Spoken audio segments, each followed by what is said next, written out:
Hey everyone, welcome to this episode of The Kitchen, coming to you live from my kitchen.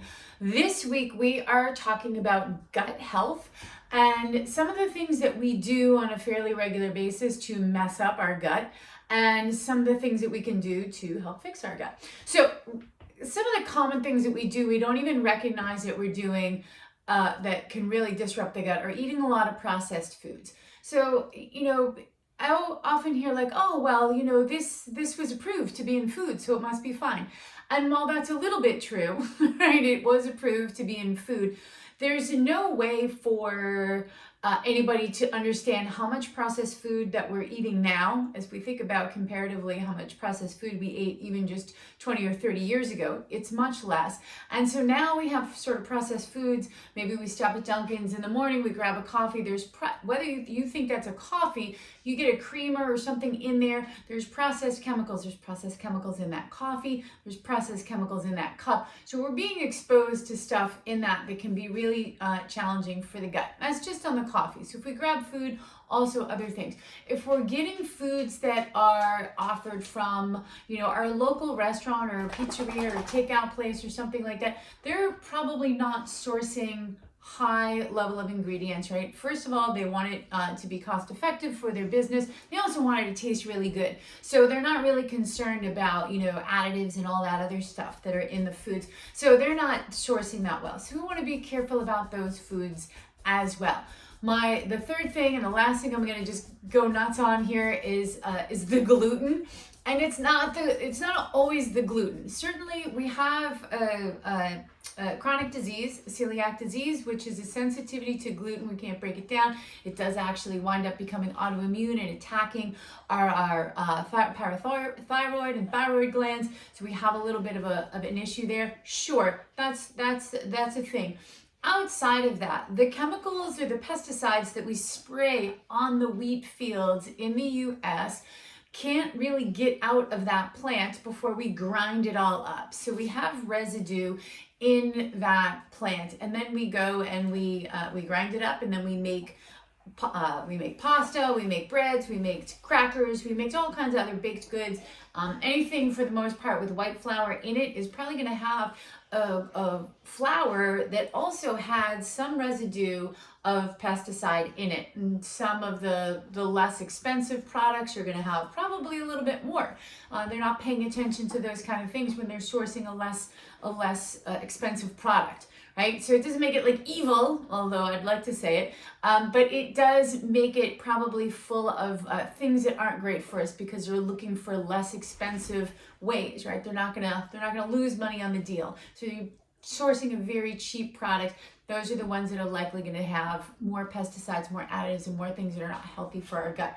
Our gut is really important. The first and foremost thing that I always say with people when they're like, I don't feel good, we're gonna have inflammation in the gut from exposure to all of that processed food. So that's not good. So we want to get rid of that. One way to do that is to stop the exposure and stop eating it. And then sometimes we need to do a little bit of repair for the gut. Sometimes when we eat a lot of sugar foods, there's a lot of talk now about the microbial content, or the microbes and microflora in your gut. People talk about prebiotics, probiotics. Do we need them? They're fancy words and scientific words, and really. They're just foods, right? And we just kind of classify them as things. When we eat a lot of sugar, we feed the bacteria in our guts that likes to survive on sugar. And when they don't get the sugar, they send out signals to say, go get the sugar. And they send out that signal to the host, which is us, right? And then we go get more sugar. So sugar begets sugar is like not only that whole kind of physiological piece of it, of sugar spikes in the endocrine system, but also the microbes that live in our gut.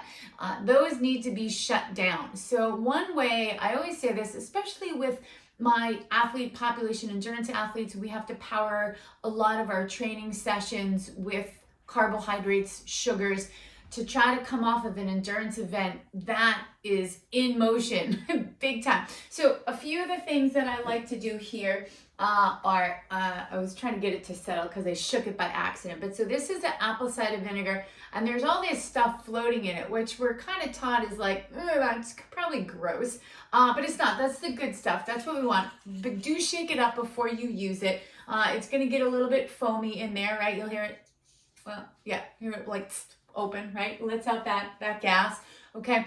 You can do 1 tablespoon of apple cider vinegar in 1 pint of water in the morning. I mean, it's not like, oh my God, you're gonna love this, it tastes great. That's not what this is. This is resetting some of your gut microbiome here and your pH and all of that kind of stuff, right? The vinegar does lower the pH of certain things as well for a host of different reasons. So I like to have that done. I like to do it first thing in the morning. That could be good for a bunch of reasons. So try that. That can help reset your gut. Do a 2-week trial, 1 tablespoon in 1 pint of water. Remember, like too much of a good thing is also not great. It is pH stuff, right? It's vinegar. So you don't want to do it like, oh my God, I'm going to do it all the time. It's going to be great. No, 1 tablespoon in a pint of water, you should be fine. The other thing you can do if you don't have apple cider vinegar, or if you're like, you know what, this really just tastes too much like feet, you can't manage it, totally fine, get it. You can use a lemon. So I would use 1 to 2 tablespoons of lemon juice in a pint of water first thing in the morning and drink that as well. Very similar effects there with the acids in the lemon. Plus you're getting your vitamin C. Woohoo! And when you're doing these things first thing in the morning, you're getting in some extra water. So we always talk about hydration, drinking half your body weight in ounces each day. So if you get in a pint of water first thing in the morning, you are 16 ounces already on the positive. So those are some like food ways in the kitchen. We don't have to do too much. We just get out the vinegar, we open up a lemon, and that can help us with the gut biome. So first thing we want to do is try to eliminate the amount of times we're exposing the gut to processed foods. And the other things we can do is kind of like reset some of the microbiome.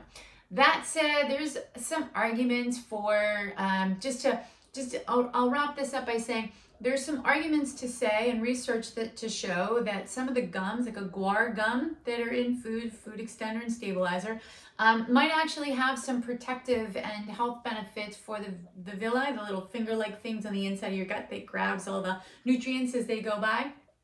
And that's likely to be true.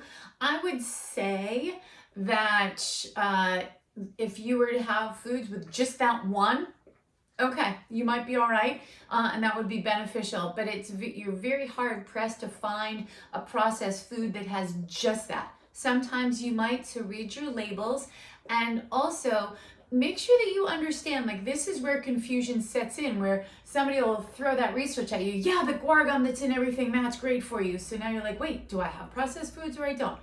No, you know what? One additive out of 100 is it's not going to cancel the other 99. So, be well informed. Always reach out if you have questions about particular things for sure, but just stop and think about your food source. And then always watch the episodes of The Kitchen, because we try to solve some of those things with some basic kitchen stuff. That's what we're going for. So thank you for joining me on this episode of The Kitchen.